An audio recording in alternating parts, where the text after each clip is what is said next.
अस्सलाम वालेकुम दोस्तों, कैसे हैं आप।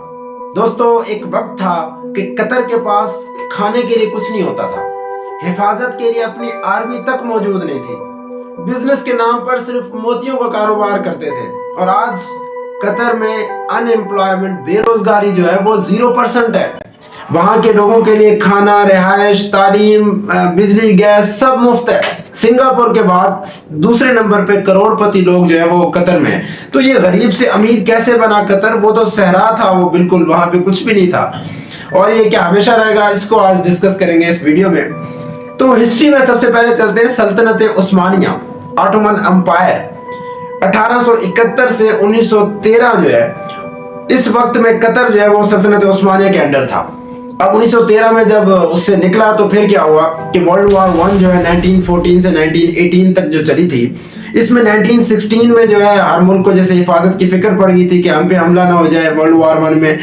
तो 1916 में इसने ना बरतानिया से कहा कि मेरे पास तो हिफाजत के लिए कोई आर्मी नहीं है, तो आप ऐसा करो कि आप मेरी ना इसमें हिफाजत करना, अगर कोई मुझ पर हमला करेगा तो आपने हिफाजत करनी है। इसके बदले में 55 साल तक, 55 ईयर्स तक आप जो है हम पर हुक्मरानी कर सकते हैं। तो खुद को खुद गुलामी में उन्होंने धकेल दिया। अब हुआ क्या कि 1940 में एक वहां पे जो है वो ऑयल फील्ड जो है डिस्कवर हुई। अब उन्होंने ये भी रखा था ब्रिटेन के साथ कि भाई अगर कोई नेचुरल रिसोर्सेज भी मिलते हैं तो उस पर भी आपका हक होगा। तो 1940 से 1960 तक जो है इस पे काम जोरों शोर से चला। ऑयल वहां से एक्सट्रैक्ट किया गया, ऑयल निकाला गया, लेकिन हालात इतने ठीक नहीं हुए। उसके बाद 1971 में बरतानिया जो है कतर छोड़ के चला गया, क्योंकि 55 साल पूरे हो गए।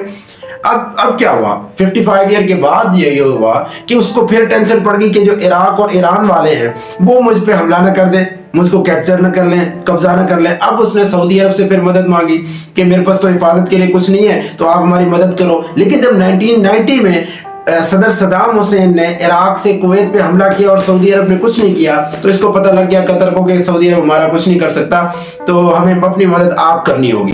उन्होंने उधर से भी आज़ादी हासिल कर ली।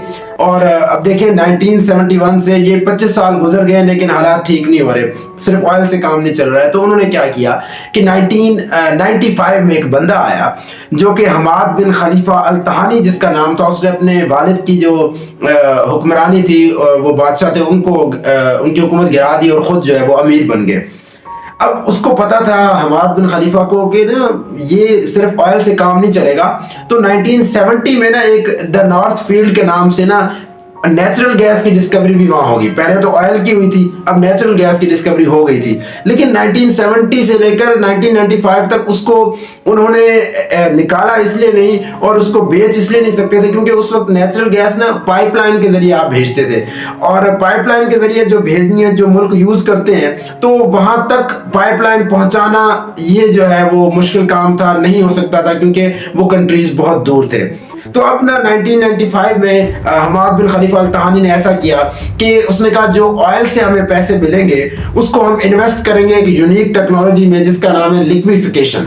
लिक्विफिकेशन क्या है कि आप ना गैस को कूल करते हो, ठंडा करते हो -161 डिग्री सेंटीग्रेड पे, जिसपे क्या होता है कि जो गैस है वो लिक्विड में कन्वर्ट हो जाती है और आप जो है उसको ऑयल की तरह ही जो है सप्लाई कर सकते हैं। ठीक है, अब जब ये चीज हो गई तो इसी वजह से कतर जो है आज जो नेचुरल गैस को ट्रांसपोर्ट करने में, सप्लाई करने का 30% ऑल ओवर द वर्ल्ड जो है वो उसके पास है, और वो साउथ कोरिया, जापान, इंडिया इनको भी ट्रांसपोर्ट करता है।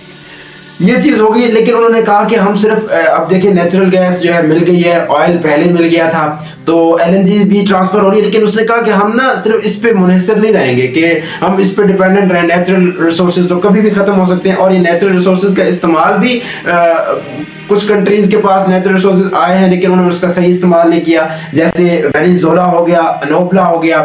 तो इसने कहा कि हम ना जहां से जो पैसे आएंगे उसको हम बड़ी बड़ी कंपनीज में इन्वेस्ट करेंगे। अब उन्होंने प्रॉपर्टीज भी खरीदना शुरू की बड़े बड़े मुल्कों में, और बड़ी बड़ी कंपनीज के शेयर खरीदे। कोई लंदन में डिपार्टमेंट खरीद रहे हैं, ठीक है, कोई मीडिया कंपनी में इन्वेस्ट कर रहे हैं। इन्होंने अपना अल जजीरा चैनल भी निकाला था, और 2017 से लेकर जो है वो सऊदी अरब और यूएई में ये अल जजीरा इनका चैनल मीडिया का वो भी बैन है, और वो बड़ा आज़ादी वाला मीडिया है। ठीक है, तो अब कतर एयरवेज भी मशहूर है, आप ये देख लें, ये तो चीज़ें हैं। तो वहाँ से भी कमाई हो रही है, इन्वेस्टमेंट जो कंपनीज में की हुई है। इसके अलावा आप ये देख लें कि کہ جو ابھی فیفا ورلڈ کپ ہوا یہ 2010 میں ان کی لاٹری نکلی تھی کہ فیفا ورلڈ کپ جو ہے قطر میں ہوگا. اس کے لیے انہوں نے انفراسٹرکچر بڑا بلڈ کیا. انہوں نے کہا تاکہ لوگ جو ہے ٹورسٹ یہاں اٹریکٹ ہوں گے اور انویسٹمنٹ کریں گے, جس کی وجہ سے اب جو ہے اب قطر جس طرح یہ چیزیں کر رہا ہے اس طرح سعودی عرب والے بھی جو ہے نا ان کے پاس یو اے ای میں جس طرح نیچرل ریسورسز ہیں, لیکن وہ کہہ رہے ہیں کہ صرف آئل سے کام تو نہیں چلے گا, وہ بھی اسی طرح اب جو ہے انویسٹمنٹ کے لیے سورسز ڈھونڈ رہے ہیں. اور وہاں پہ بھی جس طرح سعودی عرب اور دبئی میں آپ دیکھ لیں کہ وہاں کی اپنی آبادی اتنی نہیں ہے, اس طرح قطر میں بھی 60% جو لوگ ہیں وہ بنگلہ دیش, پاکستان, انڈیا سے ہیں. اگر آپ یہ دیکھ لیں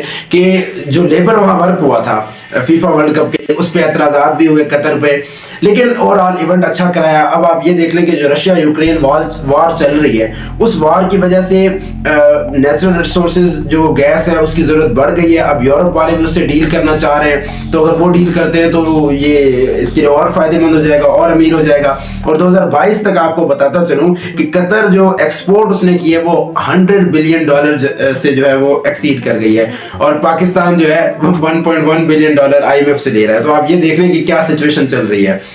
خیر, اب جو اس نے اسٹیڈیم بنائے تھے قطر نے فیفا ورلڈ کپ میں, ان کا وہ کیا کرے گا اس پہ بھی میں ویڈیو بناؤں گا, تو اس کے لیے ہمارے ساتھ جڑے رہیں. امید ہے آپ کو ویڈیو پسند آئی ہوگی. اگر ویڈیو پسند آئی ہو تو چینل کو سبسکرائب کر سکتے ہیں.